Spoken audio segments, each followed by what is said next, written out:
जय हिंद साथियों, फिर से एक बार आप लोगों को स्वागत है जेपीएससी विद अमन की क्लास में। यह क्लास सेमेस्टर 1 वाले स्टूडेंट के लिए हेल्पफुल रहेगा जिनका हिस्ट्री IRC 1 है। आई होप यह क्लास आप लोगों को बहुत अच्छा लगेगा। आज का इम्पोर्टेंट क्वेश्चन है साथियों कि हड़प्पा सभ्यता के नगर योजना मतलब नगर कैसे बनाया गया एवं गृह निर्माण मतलब घर का कैसे निर्माण किया गया, गृह का निर्माण कैसे किया गया, इस पर आप लोगों को प्रकाश डालना है। तो इस टाइप का क्वेश्चन अगर आता है साथियों तो आप लोगों को सबसे पहले इंट्रोडक्शन यानी परिचय से क्लास को यानी आंसर को स्टार्ट करनी चाहिए। देखिए सबसे इजी वे में कैसे परिचय दिया जाता है। 1922 ईस्वी से पूर्व 1922 ईस्वी से पूर्व भारतीय सभ्यता का इतिहास वैदिक सभ्यता से आरंभ किया जाता था। ठीक है, और 1922 से लेकर 1923 ईस्वी में भारतीय पुरातत्व विभाग ने श्री ग्वालदास बनर्जी के नेतृत्व में सिंध की लड़काना जिले में खुदाई कराई, जिससे उस स्थान को मोहनजोदड़ो के नाम से जाना जाता है। मतलब श्री ग्वालदास बनर्जी ने जो क्षेत्र को खुदाई करवाया उस क्षेत्र को किस नाम से जाना जाता है? तो मोहनजोदड़ो के नाम से जाना जाता है। ठीक है, आगे देखिए।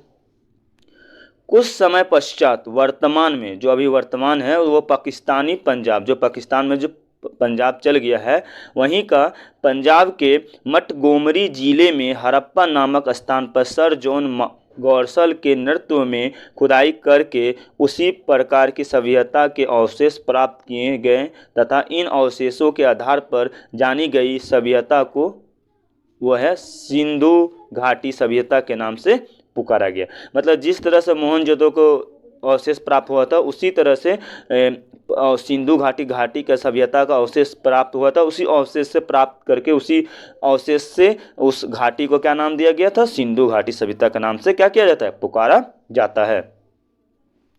तो सभ्यता का काल मतलब सभ्यता का जो समय है वो कैसे निर्धारित किया गया है, उसमें सबसे पहला नाम आता है डॉक्टर RK मुखर्जी ने इस सभ्यता के काल को मतलब इस सभ्यता जो सिंधु घाटी सभ्यता यानी हड़प्पा सभ्यता के काल को 3250 से लेकर 2750 ईस्वी पूर्व निश्चित किया। ये किनके अनुसार? Doctor RK Mukherjee.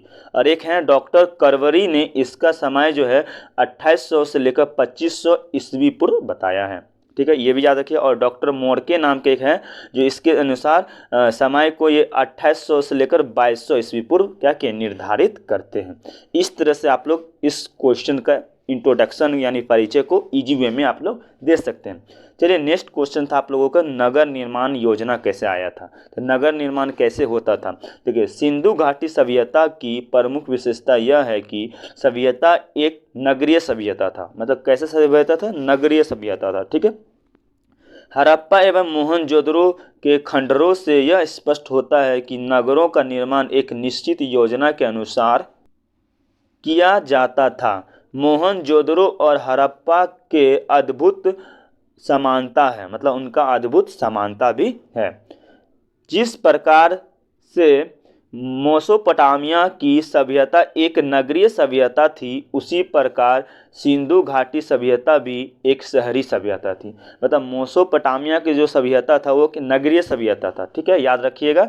और उसी प्रकार से सिंधु घाटी जो सभ्यता है यह शहरीय सभ्यता है। ठीक है, याद रखना है शहरीय सभ्यता है। ये ऑब्जेक्टिव में आपसे पूछ सकता है। ठीक है, आगे देखिए। धातु युगीन इस सभ्यता का अंतर्गत कई शहरों में भग्न अवशेष पाए गए।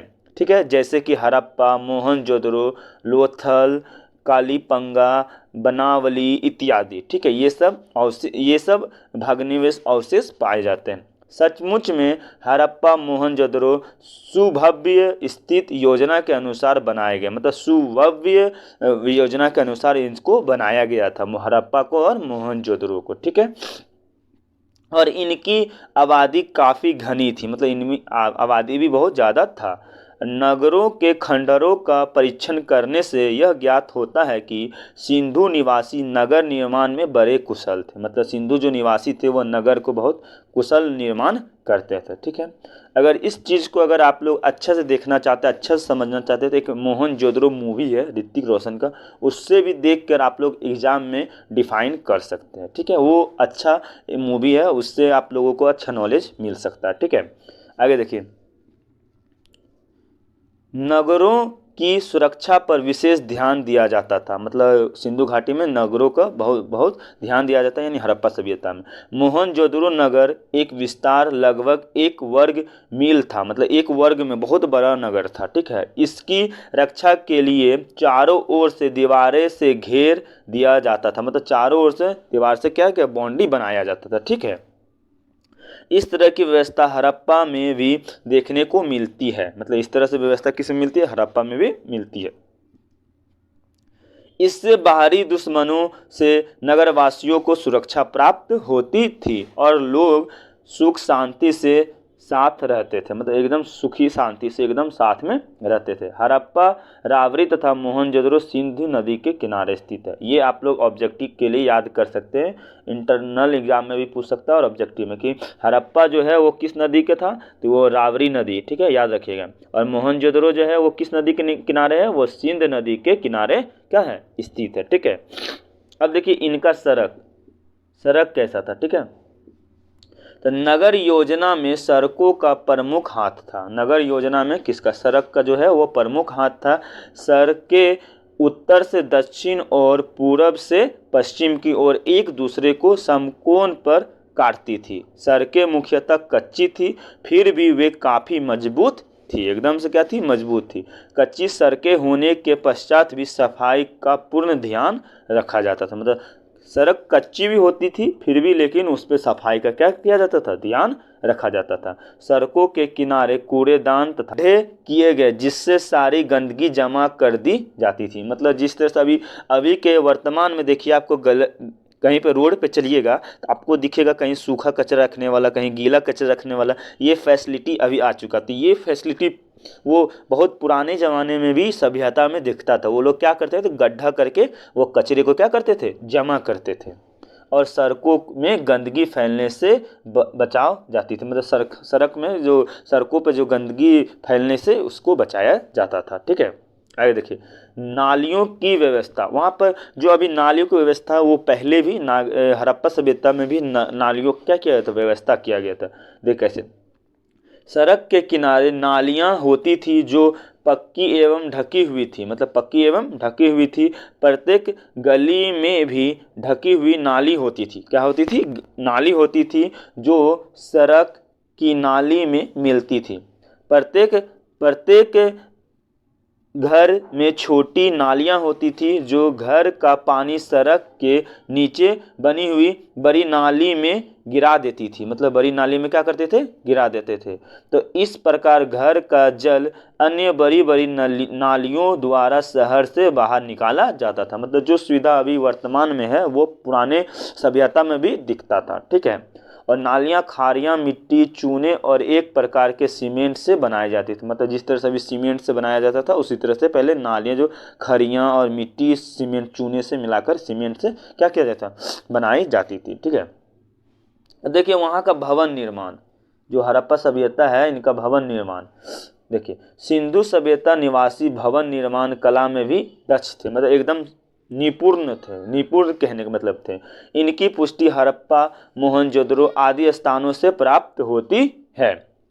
इसके द्वारा निर्मित मकानों में मुख्य सुविधा की पूर्ण व्यवस्था थी, मतलब मकानों में सुख सुविधा की पूर्ण व्यवस्था थी। सॉरी यहाँ सुख सुविधाओं की क्या थी, पूर्ण व्यवस्था थी। भवनों का निर्माण भी सुनियोजित ढंग से किया जाता था, मतलब वहाँ पर भवन को जो निर्माण भी था एकदम परफेक्ट, गर्मी के लिए अलग, ठंडा के लिए अलग सोच विचार करके बनाया जाता कि कहाँ पर कम ठंडा लगेगा, कहाँ पर ज़्यादा गर्मी लगेगा। तो ठंडा में वहाँ रहते थे, गर्मी में वहाँ रहते थे, मतलब भवन में ही, रूम में ही निर्माण करते थे इस तरह से, एकदम सुनिश्चित ढंग से, ठीक है। भवनों के निर्माण में सादगी और उपयोगिता पर अधिक ध्यान दिया जाता, मतलब अधिक ध्यान दिया जाता था। भवनों के अवशेष से स्पष्ट हो जाता था कि भवन निर्माण योजनाबद्ध तरीके से होता था, मतलब योजना बना के ही किया जाता था, ठीक है। एकदम पहले जिस तरह से बजट अभी बन जाता है एक साल में कैसे कैसे खर्चा करेंगे सरकार लोग, उसी तरह से वो लोग भवन निर्माण करते थे, तो उसमें भी निश्चित कर लेते थे कैसे क्या होगा, कैसे ज़िंदगी कटेगा, कैसे ठंडा बीतेगा, कैसे बरसात बीतेगा, सब चीज़ वो लोग सोच लेते थे। तब वो योजनाबद्ध के द्वारा से वो निर्माण करते थे। सड़कों के दोनों ओर कतरों में भवन थे। मकानों में छोटी बड़ी दोनों प्रकार की ईंट ईंटों का प्रयोग किया जाता, मतलब ईंट का प्रयोग किया जाता। और मकान कई मंजिलों के होते थे जिनमें ऊपर जाने की सीढ़ियाँ होती थी। क्या होती थी? सीढ़ियाँ होती थी। ठीक है, यहाँ पर या लिख दीजिएगा, सीढ़ियाँ सीढ़ियाँ होती थी। और प्रत्येक घर में आंगन, और आंगन जो हम लोग को अभी देखिए आंगन अब नहीं दिखता शहर बाजार में, लेकिन गांव में अभी भी आंगन दिखेगा। फिर स्नान गृह, मतलब क्या बोल सकते हैं अभी के ज़माने में, टॉयलेट, नहाने वाला स्नान घर। ठीक है, फिर शौचालय, नाले तथा कुएं भी होते थे। ठीक है, मकान में हवा और रोशनी के लिए भी झरोखे बनाए जाते थे, मतलब जैसे कि हवा आने चाहिए, खिड़की बनाया जाता है, जो खिड़की बोल दीजिए, हवा आने के लिए, रोशनी बनाने के लिए खिड़की बोल दीजिए, झरोखे मतलब खिड़की बनाया जाता था। दरवाजे लकड़ी के बनाए जाते थे, जो अभी भी बनता है। ठीक है, हड़प्पा और मोहनजोदड़ो में दो प्रकार के मकान मिले।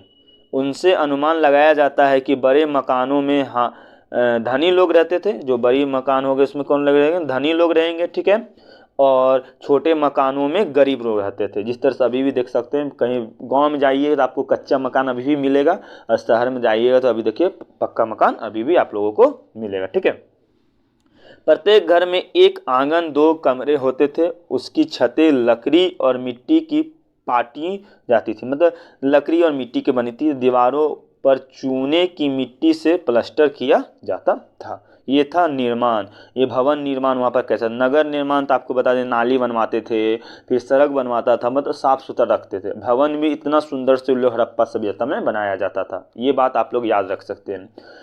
ठीक है, अब देखिए, इस प्रकार उपरोक्त विवरण से स्पष्ट हो जाता है कि सोंधवा सभ्यता, मतलब सिंधु घाटी सभ्यता यानी हड़प्पा सभ्यता के निवासी एक निश्चित योजना के अंतर्गत भवन निर्माण करते थे। मतलब निश्चित योजना के अनुसार वो भवन को क्या करते थे?